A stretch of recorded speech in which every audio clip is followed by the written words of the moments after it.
রাজধানীর মোহাম্মদপুরের ট্রাক চালক সুজন হত্যা মামলায় জাতীয় সমাজতান্ত্রিক দলের সভাপতি ও সাবেক তথ্যমন্ত্রী হাসানুল হক ইনুর আবারও ৫ দিনের রিমান্ড মঞ্জুর করেছে আদালত।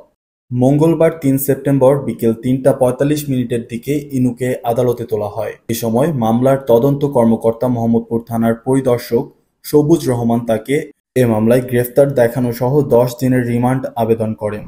শুনানিতে তার ৫ দিনের রিমান্ড মঞ্জুর করেন ঢাকা মেট্রোপলিটন ম্যাজিস্ট্রেট সাইফুর রহমানের আদালত। অন্যদিকে ঢাকার মেট্রোপলিটন ম্যাজিস্ট্রেট জাকি আল ফারাবীর আদালত এ মামলায় ইনুকে গ্রেফতার দেখান। গত ২৫ আগস্ট বিকেলে উত্তরার একটি বাসা থেকে ইনুকে গ্রেফতার করে ডিবি পুলিশের একটি টিম।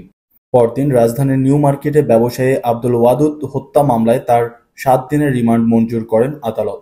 বৈষম্য বিরোধী ছাত্র আন্দোলনের সময়ে ২০ জুলাই রাত ৮:৩০টার দিকে মোহাম্মদপুর থানাধীন বেড়িবাঁধ এলাকায় গাড়ি পার্কিং করতে গিয়ে গুলিবিদ্ধ হয়ে মারা যান ট্রাক চালক সুজন।